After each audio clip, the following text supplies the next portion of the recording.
Hello everyone, आज हम सामाजिक विज्ञान इतिहास का पाठ 3 करेंगे, नाजीवाद और हिटलर का उदय। इसका पांचवा पाठ करेंगे। हमारी वर्कशीट में पांचवा पाठ वर्कशीट आई है इसकी। नास्ती विश्व दृष्टिकोण। नास्ती जो थी उसका दृष्टिकोण कैसा था विश्व के लिए। तो इस दृष्टिकोण में सभी समाज बराबर नहीं थे। इस नजरिए में ब्लॉन्ड नीली आंखों वाले नॉर्डरिक जर्मन आर्य सबसे ऊपर थे। जो ब्लॉन्ड थे और नीली आंख थी, नॉर्डरिक जर्मन जिनको कहा गया। और यहूदी सबसे पिछली जातियां थी। नास्तियों के अनुसार जो सबसे ताकतवर नस्ल थी उनकी, वह जिंदा रहेगी ऐसा उन्होंने कहा, और कमजोर नस्लें खत्म हो जाएंगी। आर्य नस्ल जो है वो सर्वश्रेष्ठ है। उसे अपनी शुद्धता बनाए रखने के लिए ताकत हासिल करनी है, दुनिया पर वर्चस्व कायम करना है। न्योम वर्ग नागरिकता अधिकार। सितंबर 1935 के अनुसार जर्मन नस्ल वाले व्यक्तियों को ही जर्मन नागरिकता और अधिकार मिलेंगे। यहूदी और जर्मन के बीच विवाह और संबंधों पर पाबंदी लगा दी जाएगी। ये अलग अलग कर दिए जाएंगे एक तरह से। उसके अलावा यहूदियों द्वारा राष्ट्रीय ध्वज फहराने को भी पाबंदी लगा दी।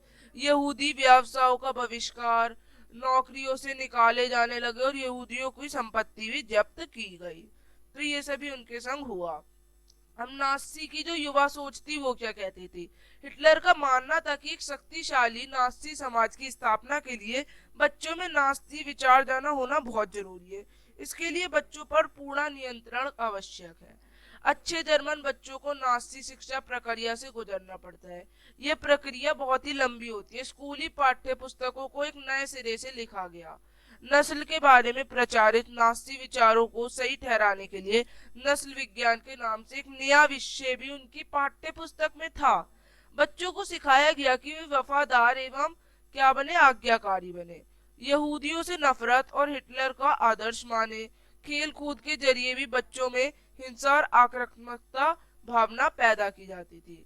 हिटलर का मानना था कि मुक्केबाजी का प्रशिक्षण बच्चों की फौलादी दिल वाला, ताकतवर और मर्दाना बना सकता है। 10 वर्ष की उम्र के जर्मन बच्चों को युंग फॉक और 14 वर्ष के बड़े लड़कों को हिटलर यूथ नामक संगठनों में शामिल कर नास्ती राष्ट्रवाद समाज की भावना दे दी गई। इन संगठनों में वे शुद्ध की उपासना, आक्रामकता व हिंसा, लोकतांत्रिक की निंदा और यहूदी, कम्युनिस्ट, जिप्सियों व अन्य अवांछित से घृणा करें। लगभग 18 साल की उम्र में वे लेबर सर्विस श्रम सेवा में भी शामिल हो गए। इसके बाद उन्हें सेना में काम करना पड़ता था और किसी नास्ती संगठन की सदस्यता लेनी पड़ती थी।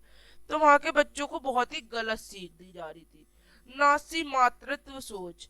नास्ती सोच के अनुसार महिलाएं पुरुष मर्दों से भिन्न और कम ताकतवर हैं। इसके लिए इनकी बराबरी संभव नहीं है। लड़कियों को कहा जाता था कि उनका फर्ज है एक अच्छी माँ बनना और शुद्ध आर्य रक्त वाले बच्चों को जन्म देना और उनका पालन पोषण करना। नस्ल की शुद्धता बनाए रखने के लिए यहूदियों से दूर रहना, घर संभालना और बच्चों को नास्ती मूल्य मान्यताओं की शिक्षा देना।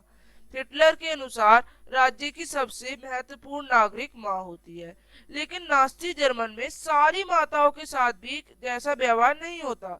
जो औरतें नस्ली तौर पर अवांछित बच्चों को जन्म देती हैं उन्हें दंडित किया जाता है, जबकि नस्ली तौर पर वांछित दिखने वाले बच्चों को जन्म देने वाली माताओं को इनाम दिया जाता है। पर ये गलत है। इसके लिए कड़े से कड़ा दंड देना चाहिए उन लोगों को।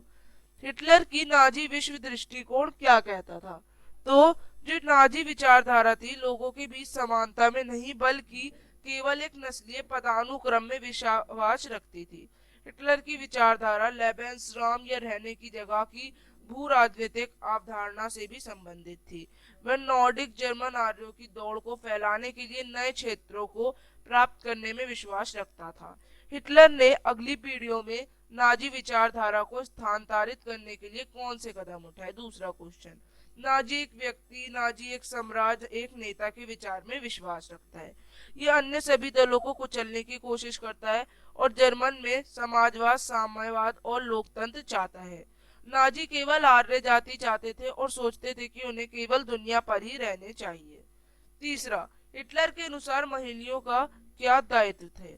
नाजी जर्मनी में आदर्श महिला को अपने घर के बाहर कोई करियर नहीं था। इसके अनुसार उनको घर में पत्नी होना, अपने बच्चों को शिक्षा देना और अपने घर की सभी जिम्मेदारियां करना ही, बस इतना ही उनका काम था। उनको पुरुषों के बराबर नहीं माना जाता था। महिलाओं को किसी प्रकार के प्रशिक्षण को सीमित अधिकार भी नहीं थे। इस तरह का प्रशिक्षण आमतौर पर घरेलू कार्यों के इर्द गिर्द घूमता था। एक अच्छे समाज के निर्माण में स्कूल किस प्रकार योगदान देते हैं? स्कूल हमें सिखाते हैं कि सभी धर्म जाति एक है। हमें अच्छी शिक्षाएं देते हैं जिससे हम जीवन में कुछ कर सके। इससे हम देश की साक्षरता दर एवं डिस्क्रिमिनेशन भी दूर करते हैं। पर यहाँ हिटलर के साम्राज्य के स्कूलों में तो कुछ और ही हो रहा था। तो ये सभी बातें हम बता सकते हैं। पांचवा, समाज में महिलाओं का बहुत महत्वपूर्ण स्थान है। अपने जीवन से उदाहरण देते हुए इस कथन की पुष्टि कीजिए। महिलाएं हमारे घर के अंदर बहुत सारी जिम्मेदारियों का निर्वहन करती हैं। वे परिवार की देखभाल करते हैं, खासकर बच्चे, बुजुर्ग और बीमार सदस्यों की। वे पूरी गतिविधियों को इतना कुशलता से प्रबंधित करते हैं। अथवा जो घर की स्त्रियां होती हैं, महिलाएं होती हैं, वो बहुत ही अच्छी और बहुत ही अच्छी है। आजकल तो वो पुरुषों के समान भी है, ये भी हम लिख सकते हैं। आप इस वर्कशीट को यहीं पे कंप्लीट करेंगे। अब हम मिलेंगे अगली वर्कशीट्स के साथ। तब तक के लिए बाय एवरीवन। चैनल को लाइक, सब्सक्राइब एंड शेयर करें।